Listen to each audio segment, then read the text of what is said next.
Hey guys, how are you all doing? Welcome to my channel. So, today we are gonna see, what if Kyuubi was sealed into Naruto's sibling, instead of Naruto X Kushina, movie. So before we start, go check out the author of this fanfic, Dracovala117, link is in the description, also subscribe if you enjoy the video, let's start the story. Minato sat in his office chair, rushing through the menagerie of scrolls all over the place. He had looked through every sealing scroll, hell he had even checked the forbidden scrolls Kenjutsu section. But he could find no other option. He looked out his window to see a giant nine-tailed fox attacking the village, its mere presence burning the walls it touched. He had sent out his top shinobi to hold back the beast by any means necessary to no avail. He had but one option left, he had to use the Shiki Fuijin seal, a contract with the Shinigami himself. This would allow him to seal the Kyuubi away inside a newborn baby, thus ensuring that the Kyuubi would never be able to raise a single claw to harm Konoha ever again. But there were several issues with this option. The only babies born recent enough to have the Kyuubi sealed inside of them were his 3 newborn children. One of them would have a demon sealed inside of their body for the rest of their life. He knew how Jinchuriki were treated and did not wish to force that on either of his 2 sons or his single daughter. The other issue was the fact that the seal would degrade over time and the risk of the Kyuubi escaping increased as more of its chakra was used. He knew people would attempt to abuse the child and the risk of injuries meant the Kyuubi would do everything it could to keep the host alive, further degrading the seal. By Minato's rough estimations, even if the child was left alone, the seal would break and shatter when its host turned 40 or so. The last issue, and the one deciding his choice, was the fact that using the Shiki Fuin would make it so Minato's soul would belong to the Shinigami. He would be devoured and forced to endure unending hell, fighting against all who used the Shiki Fuin or were consumed by the Shinigami. He would never be able to see his children grow, he would never be able to see them become shinobi, he would not even know when they died. Those 3 issues were the very reason he was looking through the scrolls, the very reason he was searching through places he would normally deem forbidden. He wanted to see his children grow, he wanted to protect his village, he wanted to assure it was safe. But now it seemed he was left with no other option than to use the Shiki Fuijin seal. He collapsed into his chair. I had no choice but to forgive my beloved. He looked at the single ring on his finger and stood up, damn. He smashed his fist into his desk, cracking it. I have finally achieved everything I ever wanted in life, and this happens.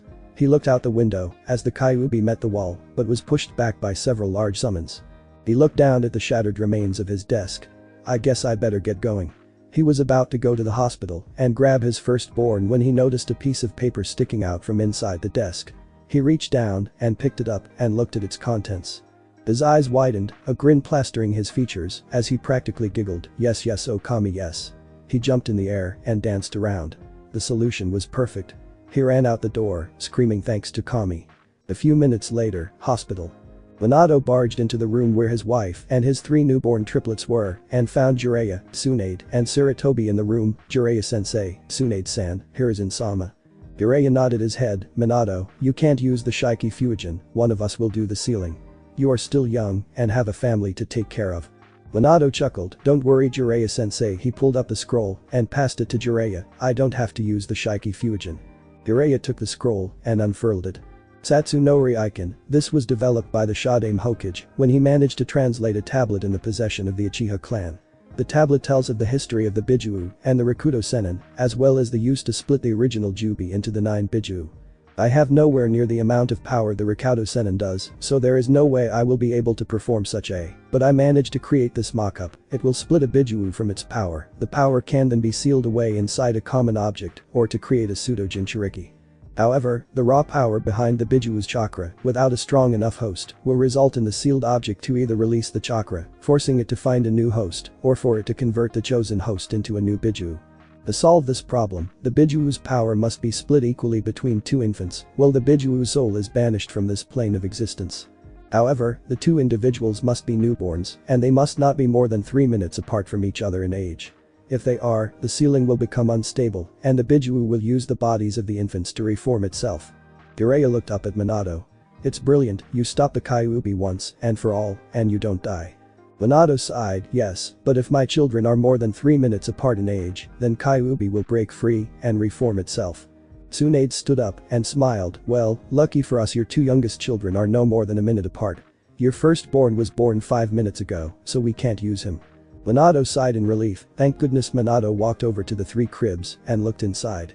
In the first crib was his firstborn son Naruto, he was practically a carbon copy of himself. In the middle crib was his second-born child, his daughter Asuka, who looked like a carbon copy of her mother. In the last crib was his youngest child, his second-born son Takeshi, he looked more like his mother, but still had some of his own characteristics. Minato picked up Asuka and Takeshi and turned towards Jiraiya, making sure my wife was safe. Jiraiya nodded, I will Minato. Minato nodded his head as he tossed up one of his Hiraishin kunai before he vanished in a flash of light. Konoha's walls. Minato appeared in a flash of light on the walls of Konoha, the Kyuubi was being held back by the boss summons of the dog and turtle contracts. Kakashi suddenly appeared next to Minato, panting from chakra exhaustion. Minato-sensei, we have a serious issue. Mine and Guy's summons can't hold him off forever, in a matter of minutes, the Kyuubi will be at our front door. Minato nodded, you and Guy have done well, for now I want everyone to pull back. I will finish this myself. Kakashi's eyes widened, Minato-sensei, how could you possibly think that Kakashi stopped, as Minato snapped at him. That is an order Kakashi. Kakashi stepped back as he bowed. Hi, sensei alright yelled towards the shinobi and back, everybody pull back now. The shinobi quickly complied as they used whatever means possible to run, whether it be by shunshin or by simply running, they did it. Minato stared at Kyuubi as the two bosses holding him back disappeared in a puff of smoke. He looked down at his two children. It's now or never, he set the two down and went through the hand seals he had learned from the scroll, Satsu no Ryaiken. His arms were coated in a golden chakra, as he held his arms out, the energy shot from his arms and towards Kyuubi, engulfing the demon in its ethereal light. Kyuubi began to roar as it tried to break free of the binds. Suddenly it screamed in pain as its body began to tear itself open as red chakra began to pour out of it. Finally the chakra completely tore out of the Kyuubi as its body disintegrated into ash and dust. Minato looked as the light from his arms held two items, a crimson red chakra and a translucent object in the shape of a kitsune. He turned his attention towards the translucent kitsune, which he assumed was Kyuubi's soul, Began. He closed his fist and the kitsune scattered into particles, leaving only the red chakra. He turned his attention towards the chakra, now split.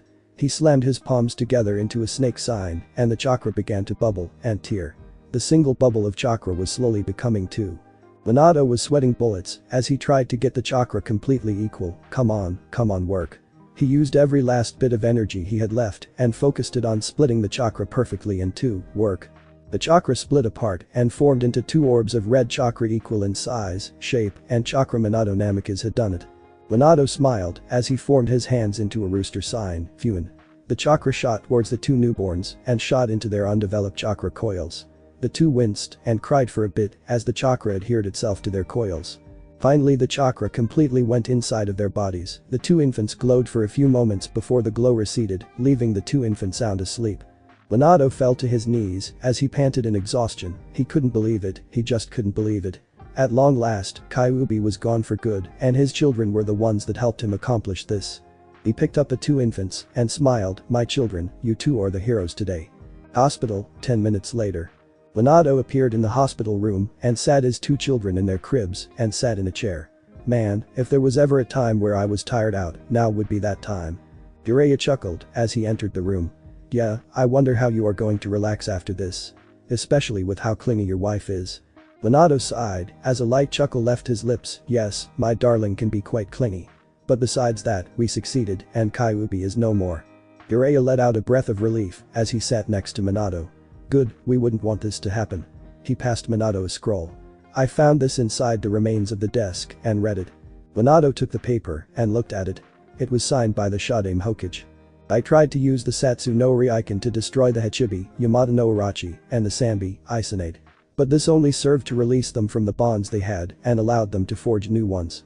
When I tried to split the Hachibi, the chakra only partially split, leaving a small fragment to travel away from the main source, the rest of it traveled towards a bull corpse that was near an octopus corpse.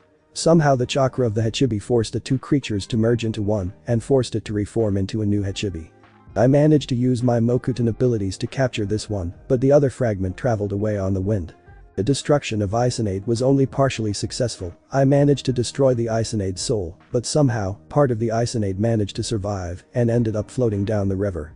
When I tried to seal away the Bijuu's chakra, I lost focus and forced the chakra into a turtle egg. I did not realize the sealing was unsuccessful until I discovered that a giant demonic turtle had been attacking riverside towns a few years later. I had not realized this, as I had attempted to seal it inside an urn and then quickly buried the urn. I have made more precautions to solve these issues and have decided that rather than destroying the Bijuu, it would be better if I gave each Bijuu to one of our fellow nations. However, I will fix the scroll for the Satsu no Ryokan, just in case we need to use it in the future. Minato gasped as he looked at the information. This is what happened to the chakra and the piece of Isinate. Jiraiya sighed as he sat back. Well, I will have to do a bit of digging, but I think I can find something. Minato sighed as he sat back. Alright, I need to sleep, wake me in the morning, I have a village to address. Jiraiya nodded his head as he walked out of the room, leaving the family alone for the night. Next day. Minato stood on the top of the Hokage Tower, looking over the village as the entire populace of Konoha. He stepped forward. People of Konoha, we have just been attacked by the most powerful demon known in existence, the Kyuubi no Yoko.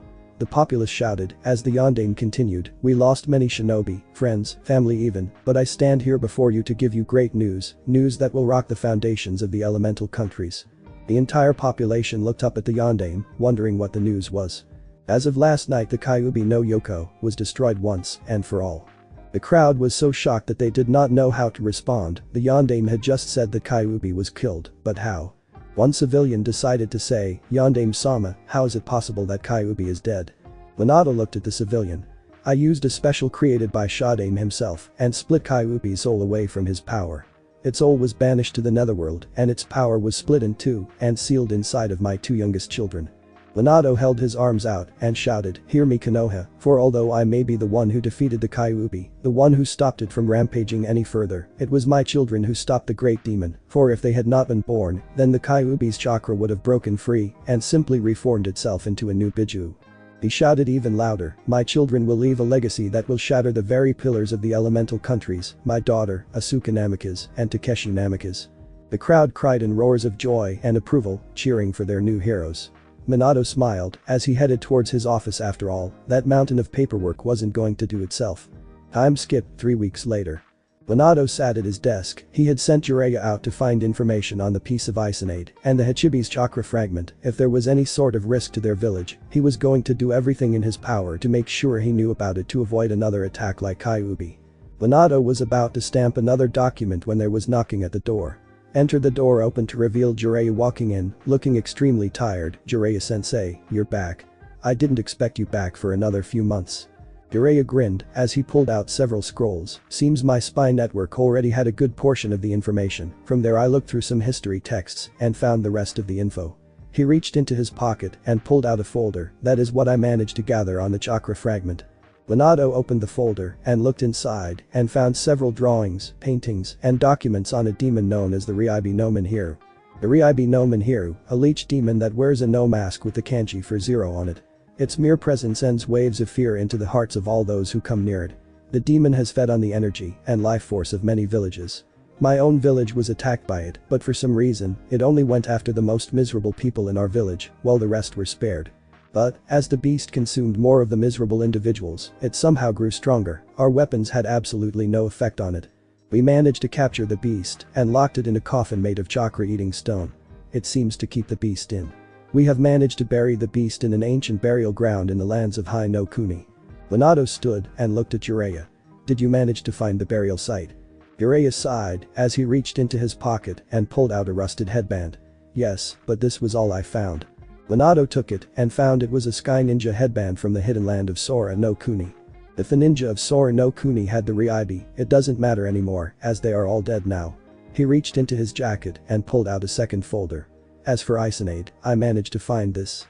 Minato took the folder and opened it. Inside was a list of Kirinin who had become amphibious after they had been able to hold a great sword known as Samehada. On the next page was a picture of said blade. The blade looked like it was made of shark teeth, but what was most terrifying was the fact that at the end of the blade, instead of a point, there was an open mouth filled with razor-sharp teeth. Jiraiya continued, it seems that the Isinate has made Kiri stronger. Currently the holder of Samehada is a young Kirinin by the name of Kisame Hashigaki. He passed Minato a picture, revealing a young boy with tan skin and a straight smile. He had black hair that spiked up and he had very beautiful green eyes. Minato looked at Jiraiya, sensei. This boy doesn't look to be affected, as these reports say. Jiraiya took out another picture. The photo you are looking at was taken 3 days before Samehada came into his hand. He placed the photo in front of Minato. This was taken a week after he got the sword. Minato looked at the picture and was absolutely shocked. The boy's skin had turned a pale blue color, his hair looked dark blue, and he had developed gill slits on his cheeks.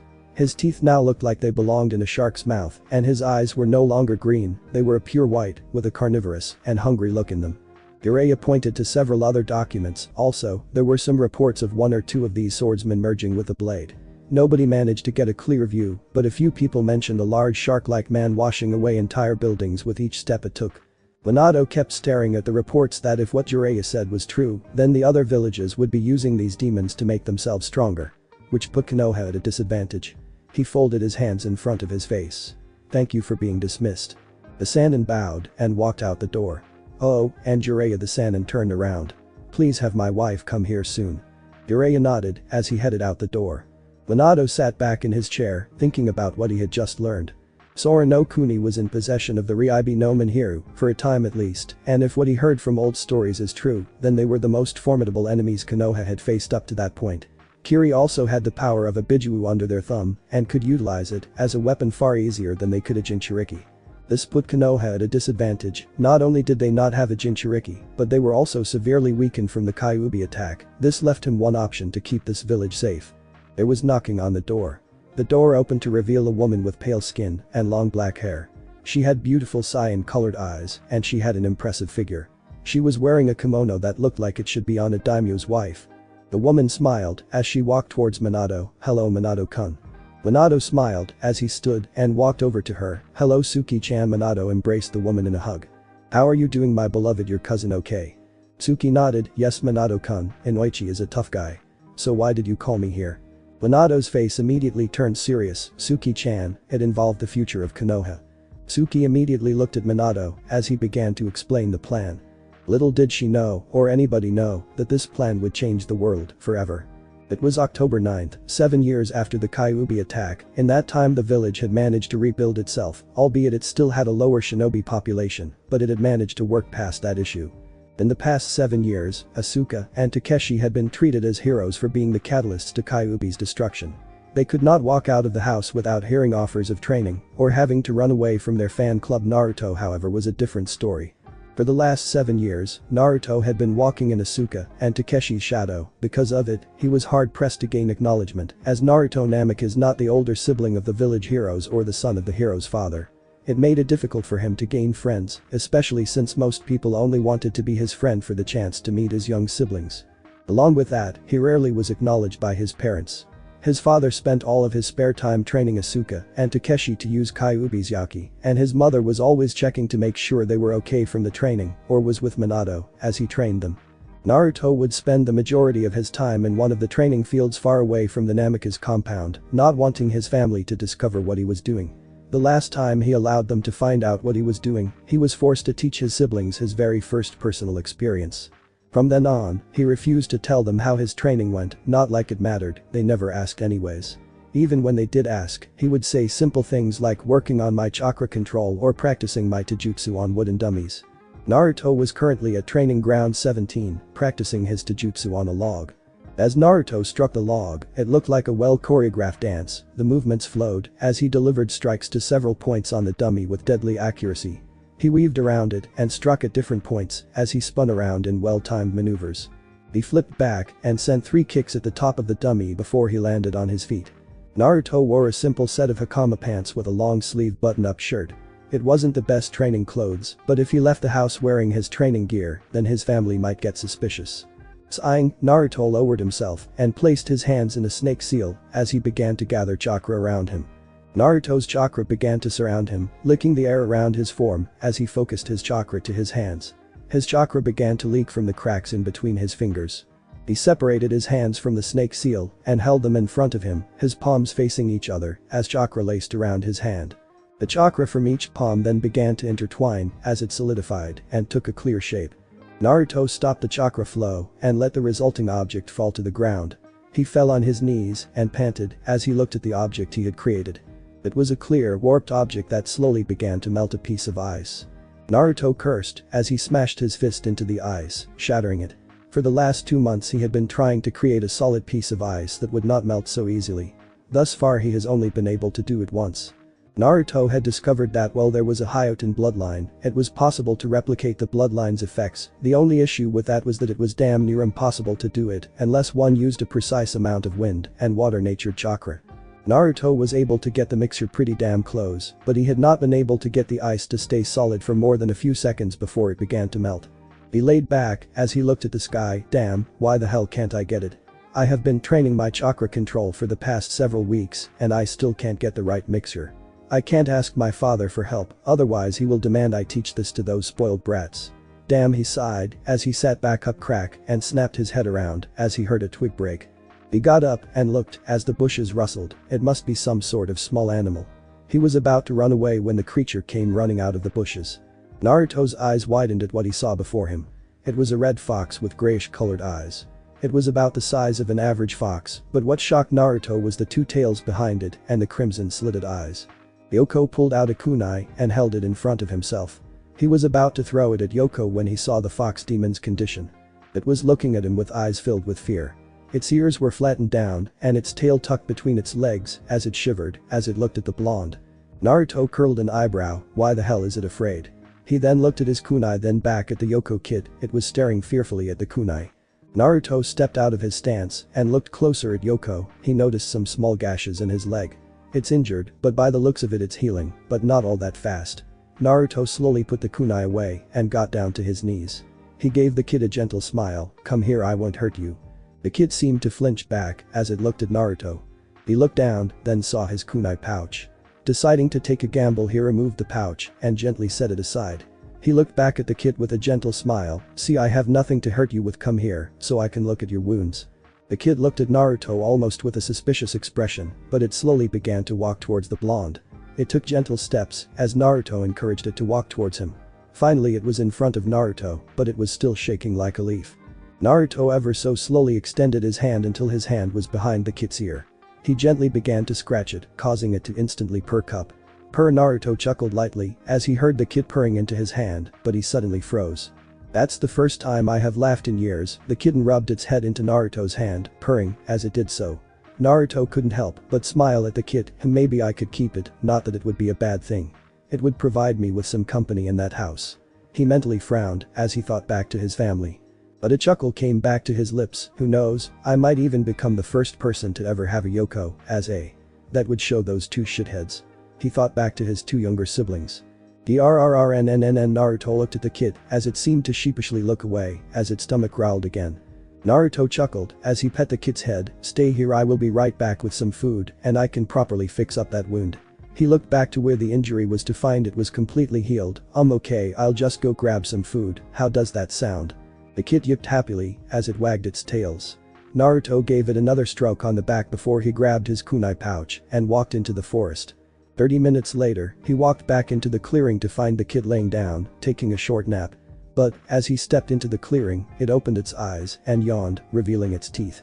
Naruto sat down and threw his catch into a small pile, 3 rabbits and 2 swallows, and began to construct a small fire. Once he had managed to get the sticks into a pile, he went to grab a flint when he noticed the Yoko kid had already eaten 1 rabbit and was now eating the leg of the second one. Naruto chuckled as he watched the kid swallow the last of the leg and gave what he assumed was a belch. He then went about cooking the remaining bird and rabbit. Once he finished, he gave the kid a whole swallow while he ate the last 2 animals from his catch. Once they finished, Naruto sighed in content. Ah, that was delicious if I say so myself. Yes, it was. Naruto's eyes shot open when he heard a feminine voice as he turned towards the kid, who was happily wagging its tails. Naruto pointed at Yoko. Why you seeking TT talk, hey? The kid nodded happily as it wagged its tails faster. Hi, the kid answered in a feminine voice. Naruto looked at her and took note of its voice. Judging by your voice, I am guessing that you are a girl. The kid nodded her head. Hi, I am. The two just sat that way for several minutes until Naruto chuckled. All that's missing is a human form, though I don't suppose you have one. The kid tilted her head, but I do have one. Naruto snapped his head to look at her. Huh? The kid seemed to wag her tails a bit faster. See, I will show you. There was a small increase in Yaoki which Naruto found similar to Asuka and Takeshi's, and she was covered in a cloud of red smoke. Naruto watched as the smoke disappeared, revealing the kid's human form. She was a young red-haired girl about his age. She had 3 whisker marks on each cheek and dark violet slitted eyes. On top of her head were 2 red fox ears and she had 2 fox tails trailing behind her. She was wearing a simple red kimono with white swirl designs. She held up her hand, which had claws on it, and waved, "Hi, my name is Kashina Uzumaki." Naruto stared at her, wow, she is so cute. He barely managed to hold back his blush, then remembered something, Uzumaki, where have I heard that name before? Naruto shook the thoughts from his head, Naruto Namikaze. He shook her hand. Naruto laid back as he and Kashina talked for the next few hours. They discussed what they planned to do for the future, any favorites, they even went about playing a few games. Kashina burst out laughing, okay, alright, I got one. You are left with a choice between ramen and ice cream, which would you choose? Naruto smiled, ramen, easy question. Kashina smiled and laughed at the blonde's answer, why? Naruto winced, because if I ate ice cream like I do ramen, I would never stop having a brain freeze. Kashina nodded her head, good point. Naruto sighed as he looked up at the sky and cursed as he saw the sun was setting, damn, now I have to head back to that place. Naruto turned to Kashina. Sorry, I have to get going, maybe we can hang out another time. Where will you be staying? Kashina looked down, I didn't have anywhere to stay. Naruto's eyes widened, what? But don't you have family parents? Naruto flinched back as she snarled at the mention of parents. She looked away and said in a broken voice. I don't have any. Naruto could tell there was more to it than that. Do you want to talk about it? Kashina shook her head and looked at Naruto. Maybe another time. Naruto nodded his head but began to think. He couldn't just leave her here, it was dangerous at night. His eyes suddenly widened as he looked back at Kashina, well you could always stay with me. Kashina looked up at him, a bit shocked by the sudden offer. Just go back to your kitsune form and nobody is going to ask questions. Kashina seemed to shy away, a bit hesitant to comply, are you sure? Naruto nodded, positive. One of the benefits of being the Hokage's son, I can do almost anything in this village and nobody is going to ask questions. Kashina's eyes widened, your 2-san is the Hokage, you failed to mention that. Naruto sighed, yeah, me and my father aren't exactly close. Kashina looked away and Gomen Naruto waved it off. Don't worry about it, you didn't know. Naruto got down to Kashina's level, so my offer still stands. Kashina smiled and gave Naruto a hug. Thank you. Naruto gently returned the hug. Yeah, it would be nice to have her around, maybe things won't be so bad from now on. Later. Naruto walked through the northern district of Konoha towards the Namikaze compound. As he walked up to the compound he kept hearing whispers from nearby civilians. Hey look, the son of the Yondaime. He is the brother of our heroes. I wonder if I can get him to introduce us. Naruto snarled as he heard them talk. It was the same thing every time he was noticed by the general populace. He was never looked at for who he was, only for who he was related to. He sped up his pace, wanting to get home, so he would not have to deal with these fools any more than he already had to. Once he arrived at the compound he cut his finger and dabbed his blood on the wall, revealing a seal. It glowed as the gates to the compound clicked open. He pushed open the gates and allowed them to close behind him, locking themselves in place. He walked up to the main house. Every time he walked up this path he felt nothing. No happiness to be home, no fear at what his family might say, he felt nothing. His family were like strangers to him and it seemed as if that would never change. He opened the door and walked inside. The house was quiet as usual. Taking off his shoes he went to walk up to his room. He passed by his father's study, Naruto. He stopped in front of it and turned to see his father at his desk while his mother was organizing some papers. Naruto took a deep breath, yes, Tusama. He referred to his father in a formal way. Minato looked at Naruto, it's late, you should have been home sooner. Naruto slightly bowed, Gomen Tusama, but I was delayed. Minato looked at Kashina sleeping in Naruto's arms. Would it have anything to do with the fox kid in your arms? Naruto looked down at Kashina to see her wriggling in his arms, all the while rubbing her head against his chest. He looked back up at Minato, hi, Tusama, and I found her in the forest with a small injury. I couldn't just leave her there, besides, I always wanted an in-pet. Minato curled an eye, Naruto, if you wanted an in-pet we could always ask the Inuzukas to provide you one. Naruto sighed, yes Usama, I understand that, but I was hoping on using something other than a dog. Minato nodded his head, very well, have it taken to Tsume sometime to get it checked. Naruto bowed, thank you, Tusama. Naruto turned away and headed up to his room. Minato sighed as he returned to his paperwork. I honestly don't know what I am going to do with that boy. He is so distant from the family, oftentimes I wonder if he even considers us kin. Tsuki sighed as she put away paperwork. I have to agree with Minato-kun. I can't even remember the last time he smiled or laughed around us. I think he was like what, 3? Minato nodded. yes, I believe that is about right, I think it was at Ino's birthday party. Suki nodded, yes, his cousin always could make him laugh. But after the two of them stopped hanging out, he just didn't smile or even laugh. He often sighs. Oh well, I'm sure he will come around. Minato nodded. I agree. He looked at the clock. Jiraiya and Tsunade should be returning with Asuka and Takeshi soon. Suki nodded, yes, do you think perhaps Naruto would have liked to go? Minato shook his head, unlikely, he hates perverts, and Jiraiya is a big one, plus with Tsunade in the mix, the perversions would likely increase. Suki nodded her head and sighed. Jiraiya and Tsunade had trained Asuka and Takeshi for years, most of the time it was to control Kyuubi's Yaki. But Jiraiya had taken an interest in training Takeshi, while Tsunade had taken to training Asuka. She thought back to the day Minato told her his plan. Flashback. Minato looked at Suki-chan, the recent attack by Kyuubi has crippled our forces. Along with it I have recently discovered that while other hidden villages have Jinchuriki, there is more than just Jinchuriki in the use of the hidden villages. Suki looked at Minato, Minato-kun, what are you saying? Minato sighed as he placed a hand on her shoulder. What I am saying is that we need to teach Asuka and Takeshi to use the Kyuubi's Yaki.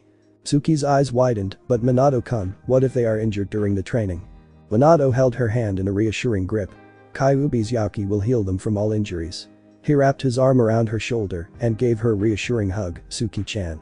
I am telling you this because they will need our guidance for this task. Do you think I would tell you this or even think of this plan without considering the possible ramifications? Suki sighed, no, I know you would make sure it was safe, but she looked up at Minato. What about Naruto? Minato smiled, Naruto's our son Suki, he will be fine. Suki nodded her head and smiled, of course. Then flashback. Suki sighed remembering that day she wondered how things would have turned out had they not decided to train Asuka and Takeshi to use their Yaki. She shook the thoughts from her head, no use thinking about what if she then went back to filing away the paperwork. Meanwhile, Naruto opened the door to his room with his free hand and then quickly closed it behind him. Kashina opened her eyes and yawned as she looked around and her eyes widened at the room they were in. The room was big enough to provide 10 people an adequate room and still have room to spare for luxuries. There was a big window at the side that allowed sunlight to come in large amounts. And there were also several levels to the room 3 by the looks of it. On the top level was what Kashina assumed to be Naruto's bed, as well as a couch and a television with a rack full of movies on it. The level below had a couple desks covered in papers. Most of which were encoded in a way she had never seen before. The last level, the one they were on, had a small sparring area on it. Naruto walked up the steps to the top level and set Kashina down on his bed as he walked over to a wall. He grabbed part of the wall and revealed a spare bed. He pulled it out and indicated, here is your bed, it's actually very comfortable. Naruto removed his upper clothing and grabbed a set of pajama shirts. He was about to remove his pants but turned towards Kashina, could you turn around please? Kashina shook herself and turned around. Naruto had not noticed the blush underneath all her fur, so she was spared some embarrassment at seeing his body. Naruto pulled on his pajamas and turned towards Kashina. Good night. He crawled into his own bed as Kashina hopped onto hers. Naruto rolled on his side and shut his eyes as Kashina began circling points on the bed until she found a comfortable spot. She then laid herself down. The two fell into a deep sleep. 3 hours later. Kashina shot her eyes open as she panted. She clutched her chest, having turned into her human form in the night. She took in deep breaths as she tried to calm herself down. She tried to go back to sleep, but her nightmare had scared her too much. Whenever she had a nightmare before, she would always crawl in bed with. She shook those thoughts from her head as she rolled over and her eyes landed on the still sleeping Naruto. She pushed away her covers and walked over to his bed. She looked at his peaceful features as he slept. She may not know him very well, but he was the closest she was going to get to the comfort she would need to sleep. Kashina pushed aside the covers and huddled under the blankets. She scooted closer to him and rested her head next to his, blushing as she did so, it's so warm. She closed her eyes and snuggled closer to the blonde. Morning. Naruto groggily opened his eyes as he pushed himself up. For some reason he slept much more soundly last night than he usually did. He went to get out of bed to find that his arm would not follow his commands. He went to free his arm on whatever it got caught onto only for his eyes to widen as he saw Kashina in her human form snuggled up to his arm like it was a teddy bear. He blushed in embarrassment as he saw her cuddle closer to the arm whilst she purred, oh Kami, I am so glad I have those seals to keep people from looking into my room. He quickly did a kawarimi with one of the nearby pillows. Kashina squeezed the pillow to her chest and mumbled in her sleep. Naruto got up and grabbed himself a set of clothes and quickly got himself dressed. Once he finished he walked over to Kashina. Kashina, she grumbled in her sleep. 5 more minutes later, she rolled over and turned away from Naruto. Naruto rolled his eyes and kept trying to wake her up. Come on Kashina, if you don't wake up soon my family is going to find you. Kashina pushed Naruto away. Alright, she got up and yawned as she stretched much like a fox would. She brushed her hair out of her face. Okay, so what are we going to do today? Naruto scratched the back of his head. Well, I was going to head to Ichiraku's for breakfast. My family usually isn't awake at this time, so it shouldn't be an issue. Then I was going to go training for the day at least until I have to come back home. When I get back I am going to finish up on a Yaki suppressing seal I have been working on. Kashina's ears stood up, Yaki suppressing the seal. She began to shiver. Since she was a Yoko, her Yaki could very well be suppressed. Naruto nodded. Yeah, if I can make the final design work, my arrogant younger siblings won't be able to use their accursed Yaki in our spars, and then I can kick their ass. Kashina sighed. Oh boy, for a moment I thought you wanted to suppress my Yaki. Naruto nervously scratched the back of his head. Haha, sorry for making you worry. He sighed as he looked at Kashina.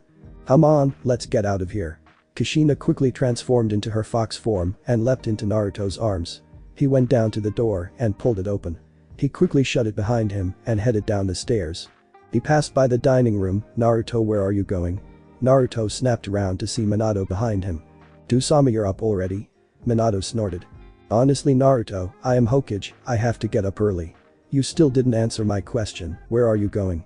Naruto sighed. I am going to Ichiraku's for breakfast. I will be back at the same time, as usual, and Minato cut him off.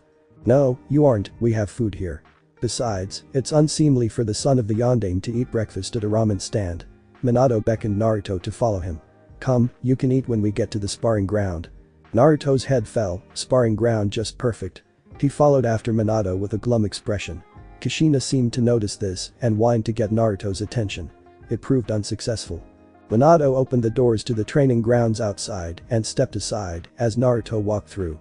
The young blonde looked up to see who was there. His mother, Tsuki Namikaze, formerly Tsuki Yamanaka of the side branch of the Yamanaka family, was standing there in her normal house clothes. She had long black hair and cyan-colored eyes. His sister, Asuka Namikaze, had long black hair tied in a ponytail and had cyan eyes just like their mother. She was also wearing pre-kunoichi wear and had a smug smirk on her face. His brother Takeshi Namikaze had spiky black hair and had on the left side of his head. He wore a black set of shinobi pants and a long-sleeve shinobi sweater, and he was also carrying a smug look on his face. Asuka was the first to speak. Well, if it isn't our loser Aniki. Naruto, did you finish licking your wounds from that beating I gave you last month? Naruto ignored her and sat down, setting Kashina to his side. He folded his hands across his face much like a certain Uchiha would. Takeshi noticed Kashina sitting beside Naruto. What's the matter Naruto, you're so bad of a fighter you need a worthless fleabag to fight your battles for you? Naruto leveled a glare at Takeshi. Shut it little brother. Takeshi snarled at Naruto. Hey, you're only 5 minutes older than me. Naruto held up a finger. 5 minutes and 56 seconds to be accurate. Minato sighed. Naruto, stop antagonizing your brother. He turned towards the blonde Naruto. I want you to fight Asuka.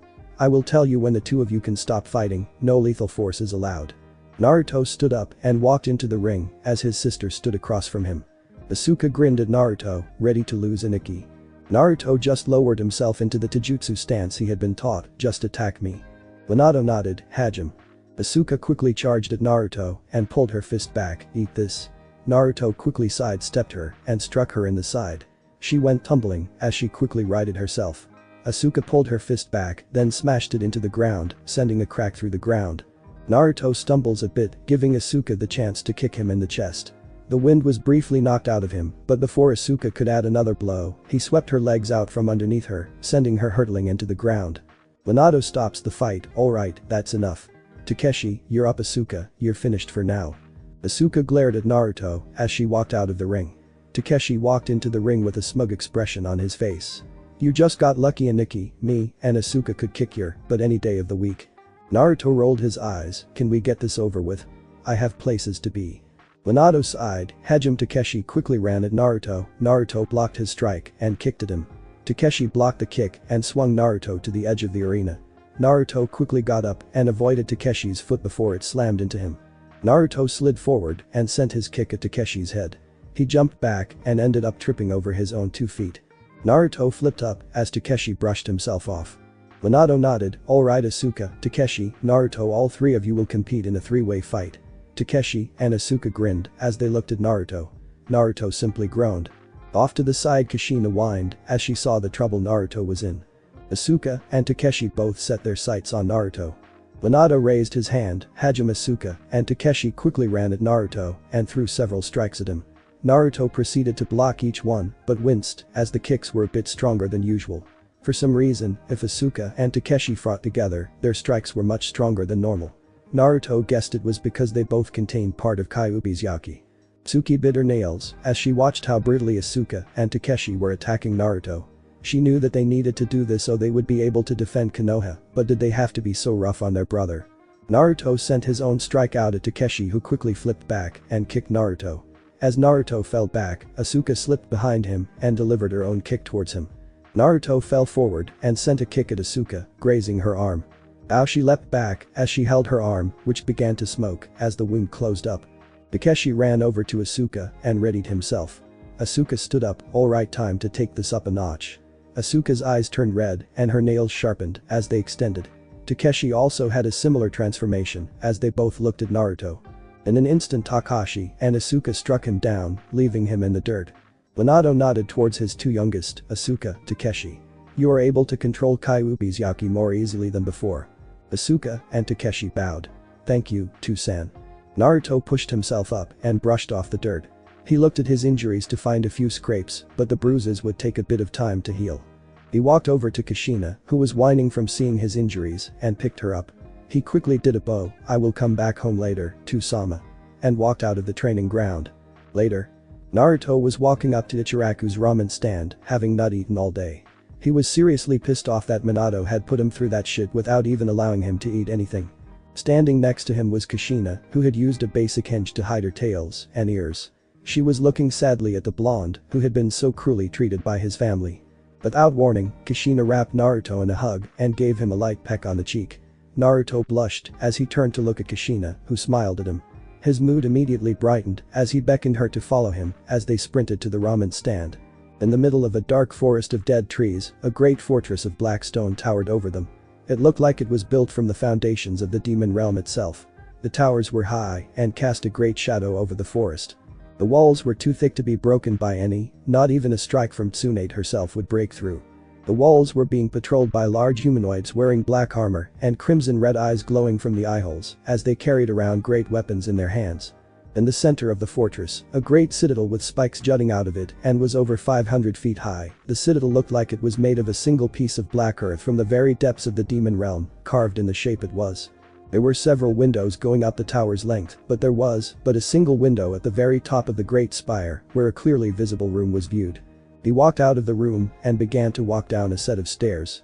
He passed by one of the windows, not noticing the long rope dangling from the edge. On the side of the tower, a young girl with dark pink hair tied in two long ponytails and looked no older than 8 years old was scaling down the side of the wall. She had a set of shoulder pads made from a fine set of cloth with a silver cross dangling from a necklace. The shoulder pads dangled down and covered her impressive bust. She also had a corset wrapped around her waist that had several flaps dangling off it, one that covered her rear. She looked down to see she was only a few feet away from the bottom and jumped. Once she hit the ground she stood up, revealing she had on a pair of panties and a pair of boots that accentuated her legs and reached up to her thigh. She looked around, finding nothing, and quickly ran to the wall. A shadow slipped behind her and followed her every step. She ran right up to the wall and pressed her back against the wall. Alright, so far so good. She looked down to see the shadow at her feet. Cage did it. The shadow began to shift as it shot into the air and transformed into a large bat-like creature with a long heart-shaped tip at the end of its long tail. It seemed to have no mouth and had a pair of circular golden eyes. It had large feet and pointed ears. Swooping down, it grabbed onto the girl's shoulders, being careful to not reveal anything, and flew over the wall as two of the black armored soldiers were facing opposite directions, missing the girl flying over. The two landed on the other side of the wall, just out front of the black forest. The girl gently smiled and turned to the bat. Good work, Cage, come on. She was about to run into the forest when Cage tackled her to the ground and the two disappeared in its shadow. The girl opened her eyes and found herself being cloaked by the bat's wings. She was about to speak when she saw a few of the soldiers walking past where they were about to go through. She sighed as she looked at the bat. Thanks, Cage. The bat gave her an eye smile and replied in a squeaky voice, "Anytime, Lilith Heim." The girl now known as Lilith rolled her eyes. "For the last time, stop calling me home, after this, I will no longer be a princess." Page sweat dropped, "Sorry Lilith." Lilith smirked, "No problem."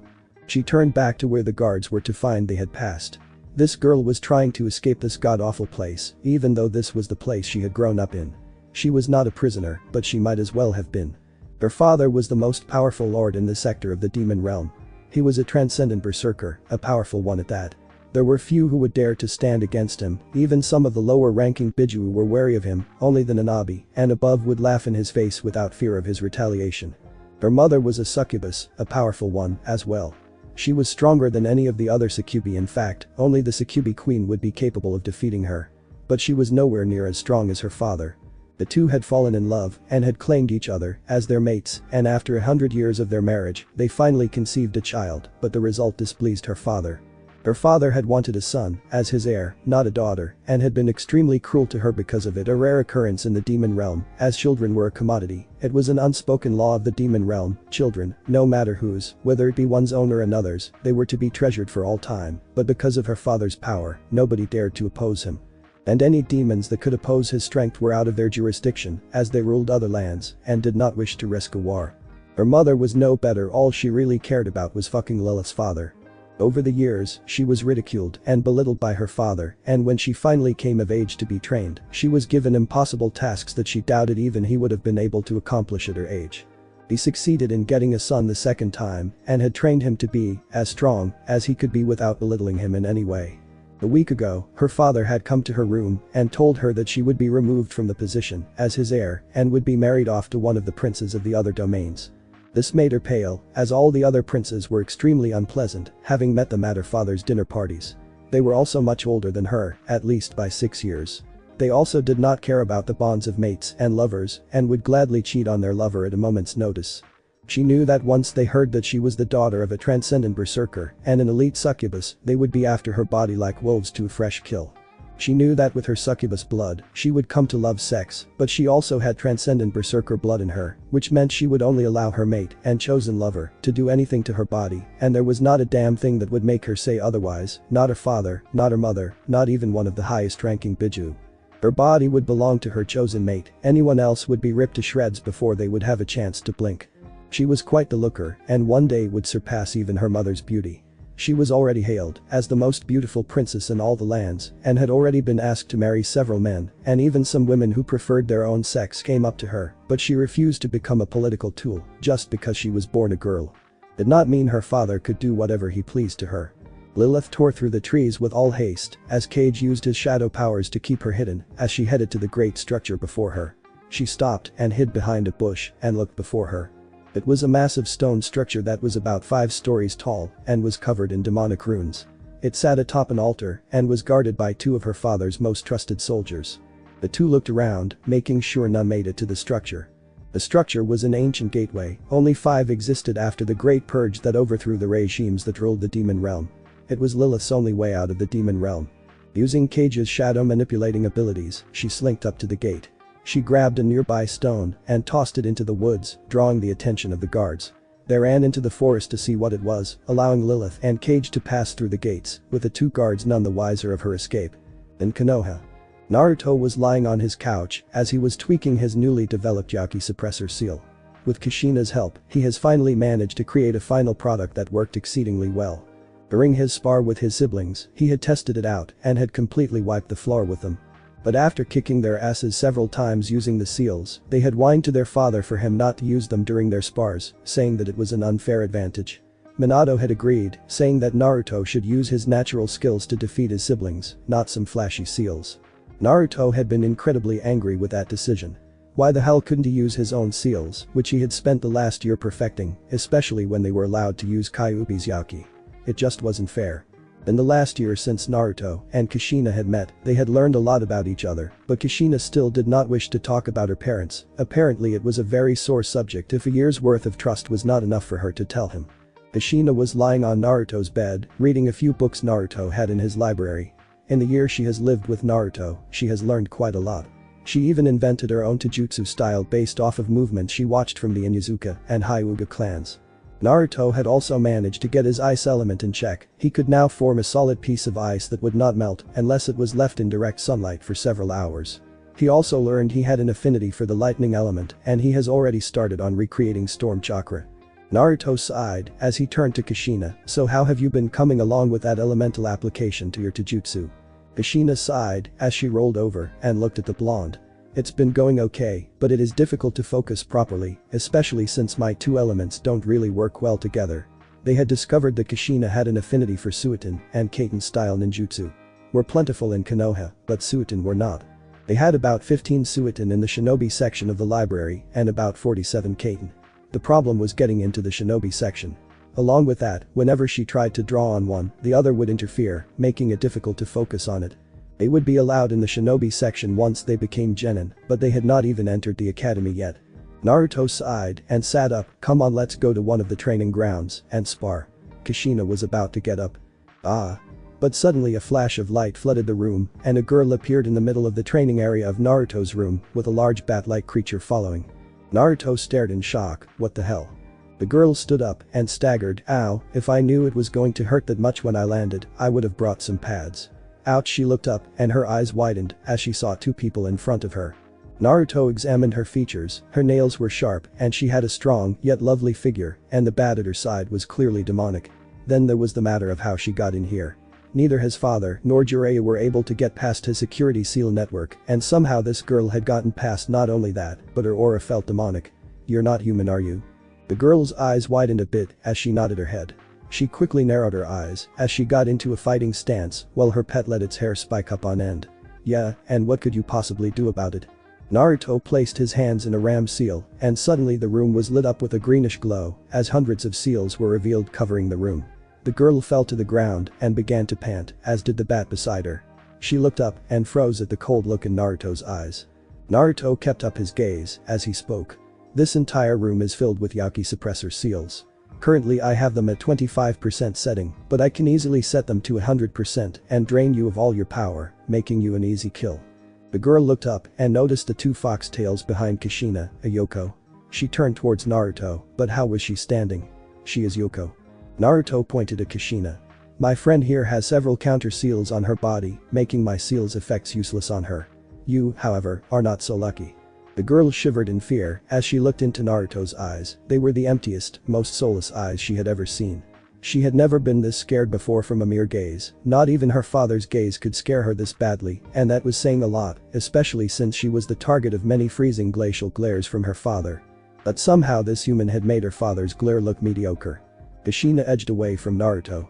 Having lived with him for the past year, she saw the cold looks he would give his family that blew all of them away. Thank whatever deity is watching over me that I am his friend. The girl began to pant as she raised her hand in surrender. Her pet was still shivering as she spoke. Please let me explain. Naruto raised an eyebrow, then shrugged his shoulders as he released the Yaki suppressor seals. She fell over and panted as she tried to get her breath back.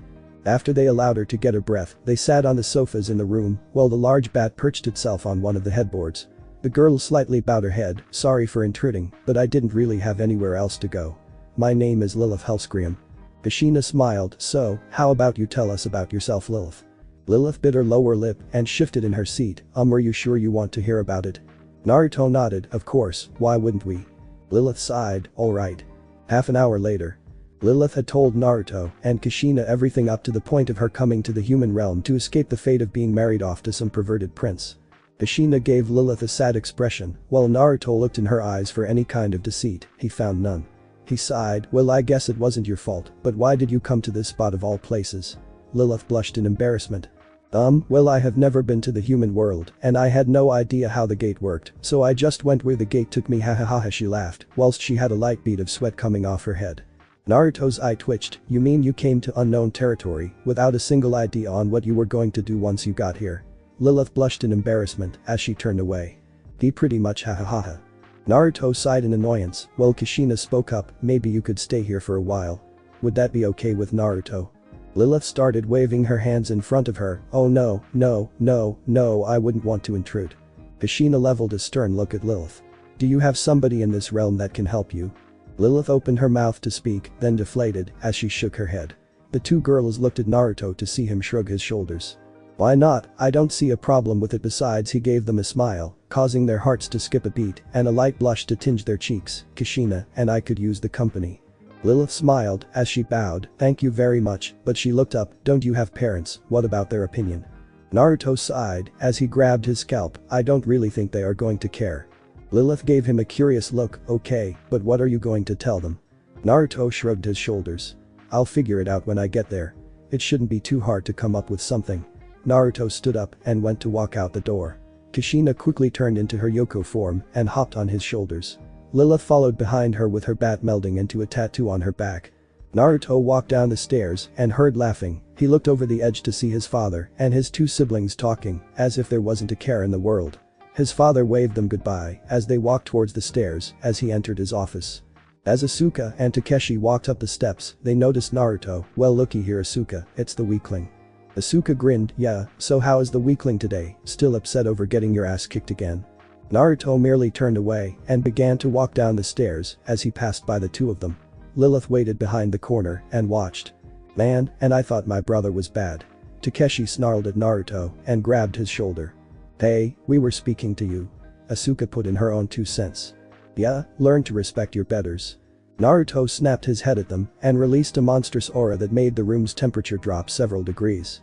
Asuka and Takeshi froze in fear as Naruto gave him a soulless look. You both know that if I wasn't forbidden to use my seals in our spars, I would make both of you eat dirt before I sent you to the hospital with injuries that wouldn't heal for a month, so shut your mouths. And scram. Asuka and Takeshi backed off, he was right. Naruto was stronger than a genin, while they couldn't even land a hit on a genin level opponent. Their Yaki was their only real trump card, and Naruto could easily cut that off if it wasn't for their constant begging to their father, they would not even get the chance to beat him. The two quickly ran up the stairs and ran down the hall towards their rooms.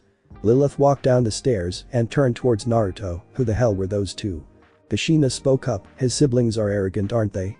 Lilith's eyes widened, those were Naruto's siblings. Damn, they were just as bad, if not worse than her little brother. Naruto sighed, come on, my father is in his office. Naruto walked down the stairs and towards his father's office. He opened the door and walked inside to see his father sitting in his chair, just holding his head up. Naruto bowed and spoke with a forced politeness, to Sama. Minato looked up at Naruto and groaned, oh Naruto, it's you, what do you want? I am busy, as you can see. Naruto's eye twitched but kept his composure, you see he indicated towards Lilith, my friend here, who has helped me out for a while, has just lost her parents and house and has nowhere to go. I was wondering if it would be okay if she stayed here. I would take full responsibility for her and everything. Minato sighed and waved his hand in a bored manner. Yeah, she can stay with you. Is there anything else you need to talk to me about? Naruto bowed lightly, thank you to Sama. Naruto turned around and walked out of the office with Lilith trailing behind. They both headed upstairs with Kashina looking at Naruto with a worried expression. Once they reached his room, Kashina jumped off of Naruto's shoulders and transformed into her human form. Naruto then grit his teeth as arcs of electricity began to spark off random parts of his body as he began to breathe harshly with an icy mist escaping through his lips and nostrils. The temperature in the room dropped as a small air of ice began to coat the floor around Naruto while electricity began to spark off of his blonde hair. Kashina quickly placed a hand on his shoulder, Naruto please, calm down, this is not the place to lose control. Naruto began to take deep calming breaths as the temperature began to stabilize and the static stopped arsing off of his body. Finally, after 2 minutes, Naruto nodded his head towards Kashina, thank you Kashina. Kashina smiled at Naruto, you're welcome Naruto. Naruto sighed as he walked over to his couch and laid himself on the cushions. He closed his eyes and took deep cleansing breaths to keep himself under control. Lilith watched Naruto, he is like me in a way, both of us have parents that favor one child over the other and both of us got the short end of the stick. She sat down on the couch and kept looking at the blonde, maybe he and I could be friends, we understand each other, in a way. And like he said, they could use the company, as could I. Lilith was about to speak, but Kashina beat her to the chase, so how about we introduce ourselves? I'll go first. Kashina sat down and pointed to herself. My name is Kashina Uzumaki. I am a Yoko of 2 tails. She said as she pointed to her 2 tails.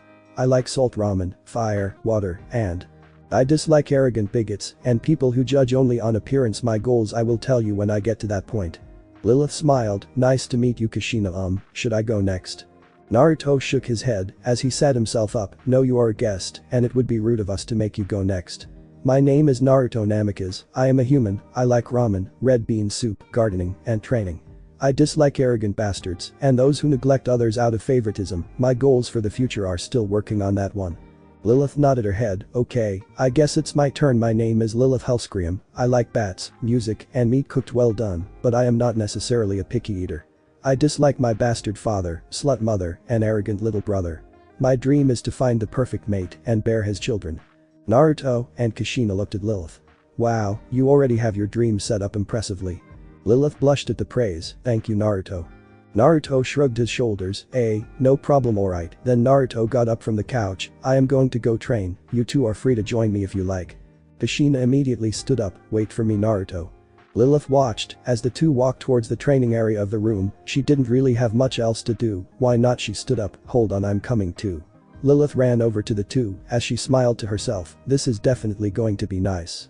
2 months after Lilith had moved in with Naruto and Kashina, Naruto's father had told him that he would be going to the academy, while his siblings would remain home to continue their training of their Yauki. He would be in the same class as his cousin, Ino Yamanaka, as per his father's request. Naruto had been in a bad mood ever since then, except when he was around Kashina and Lilith. He was stuck in a class with his cousin, and if what he heard his father talking to his mother about was true, all of the other clan heirs. Fan-fucking-tabulous. Naruto could barely stand dealing with the clan heirs when his father invited them over for dinner, and now he would be stuck in a classroom with every last one of them. From the Aburam clan, Shino Aburam, son of Shibi Aburam, and a foreign Kunoichi who died in childbirth. Shino was as cold and emotionless as his father, he never cracked a smile, and he never spoke more than a few words. Whenever he came over, he would ignore Naruto saying, it is illogical to converse with you for some bullshit reasons like lack of interest or do not wish to be distracted. All in all, Naruto did not like him. From the Akimichi clan, Choji Akimichi, son of Choza Akimichi, was fat with nothing else to say. He did nothing but eat, whine, and eat. Did he mention eat? When Naruto pointed this out to him, he began bawling saying, I am not fat. Hell, he never even used the word fat in his kami-damn sentence. From the Hyuga clan, Hinata Hyuga, daughter of Hiashi Hyuga, god damn it. Not only was she the spoiled princess of the Hyuga family, had the backbone of an invertebrate, and was so shy that if someone so much as tried to shake her hand she would faint, but her baby sister was more dangerous than her. From the Inyazuka clan, Kiba Inyazuka, son of Tsume Inyazuka, he was the fourth most arrogant person in his age group, not to mention he was as big a pervert as Jiraiya. He was always making passes at his sister and Lilith, sometimes even going so far as to accidentally trip and nearly groping them. From the Kurama clan, Yakumo Kurama, the only remaining heir of the Kurama clan. She was supposedly the greatest prodigy ever seen in the clan. The girl could barely stand on her own. She was a spoiled little priss who went insane every time things didn't go her way. He swore that one day, she would cause the destruction of her clan.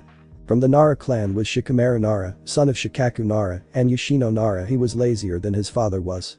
All he did was sleep and look at the clouds, but surprisingly, he was one of the few Naruto might be willing to work with for so long, as he didn't have to hear him say troublesome every 5 minutes. From the Uchiha clan was the only person more arrogant than Kiba other than his own siblings. Sasuke fucking Uchiha, son of Fugaku Uchiha and Makoto Uchiha. He had the exact same mightier than thou mince that all Uchiha had, but his was 100 times worse. Naruto would not be surprised if one day he went missing just so he can gain power for his own sick and twisted agenda. And of course, last but not least, from the Yamanaka clan, his own cousin Ino Yamanaka, the most annoying person he had ever met, was not from the damn Haruno family.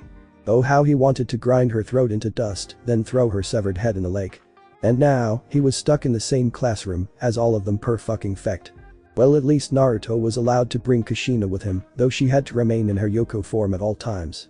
Along with that, he had managed to convince his father to let Lilith enroll. So the academy classes would not be all that bad. Currently, Naruto was sitting on the roof, trying and failing to focus his wind and lightning chakra to create storm chakra. It was far more difficult than when he tried to focus his wind and water elements to create ice. Wind chakra naturally was a counter for lightning chakra, so every time he drew on his wind chakra, he was unable to focus on his lightning chakra. He snarled in aggravation as he smashed his fist into the roof when he accidentally scarred his hands again. Kami damn it. He stood up and walked up and down the roof. What am I doing wrong? I have gone through every chakra exercise for both elements. I have managed to focus the two of them equally, and I have managed to focus it without using hand signs, yet every time I try to bond them, they end up doing this. He looks at his hands, which were charred and burned from the wind, and lightning chakra literally exploding in his hands. He sat down and growled, "What am I doing wrong?" He punched the roof, leaving small cracks inside it. Sighing to himself, he laid on his back and stared at the stars. Naruto. Naruto turned his head to see who had called him, to find Kashina sitting on the windowsill. "Are you alright?" Naruto sighed and sat up. "Yeah, I am alright."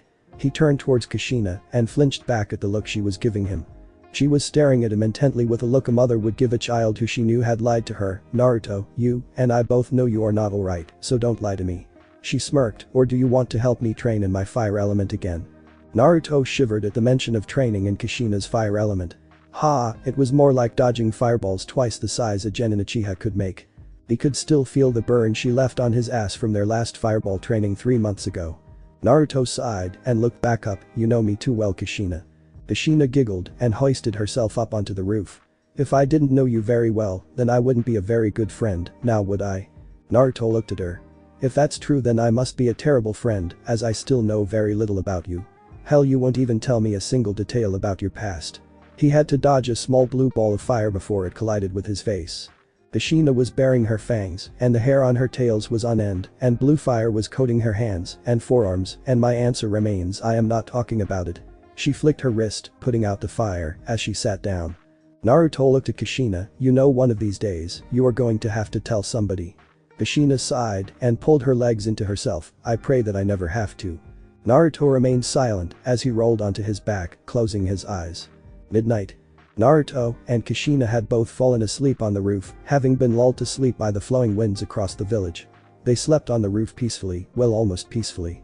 Then no Kachan. Naruto's eyes fluttered open as he heard a pained whimper. Please. He sat up and rubbed at his eyes, getting the sleep out of it.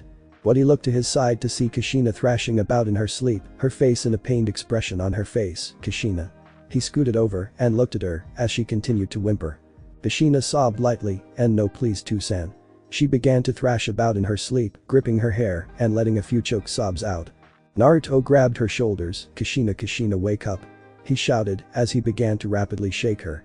Her eyes snapped open as Naruto's shout reached her ears. She blinked a few times as she took in her surroundings, then began sobbing into Naruto's shoulder, shaking like a leaf as her tears stained Naruto's shirt. Naruto held onto Kashina and caressed her hair. Shhh there, Kashina, it was only a nightmare. Just calm down. Kashina continued sobbing into Naruto's shoulder, but after a little while, she began to calm down, her sobs and shaking lessening. Naruto looked at Kashina. "Kashina. I heard you talking in your sleep."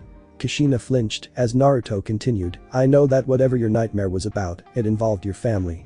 Whatever they did to you, it hurt you. What did your family do to you?" Kashina looked down and turned away. "It's none of your business." She suddenly fell over as Naruto let go of her and stood up, walking to the other side of the roof. He sighed and turned towards her. "I have told you everything, Kashina, every insult, every last moment of my life. Even when I did not want to tell you, I told you." He turned and sighed. "How long do we have to be friends before you decide to return the favor?" Kashina looked at Naruto and slowly looked down. "He's right, he has told me everything, even when he didn't want to. He told me after I asked repetitively, despite the fact he didn't want to tell."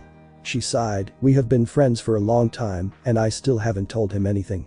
She sighed and crawled over to him. "It's about time I return the favor." Naruto looked out at the village, then flinched as he felt a soft grip on his shoulder. He turned around to see Kashina staring at him. "You are right, Naruto, you have told me everything about you, and I have hardly told you anything. It's about time." That she squeezed Naruto's shoulder lightly. "It is a long story though." Naruto gazed into her eyes and smiled. "I like long stories."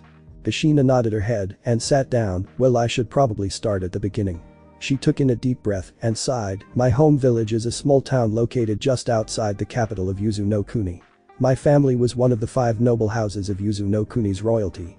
I was the oldest daughter of 12 siblings, with 2 others being only a year apart from me in age. My family loved and cherished me. I was loved by everyone, even the ruler of Yuzu Kuni considered me as if I were his own daughter. However," she looked down sadly, "because of something that happened before my birth, this was not to be." Naruto raised an eyebrow. "What happened?"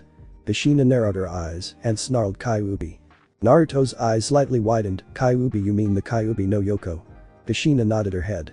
"Yes, 2 weeks before my birth, the Kyuubi attacked my village as it was on its way towards Konoha.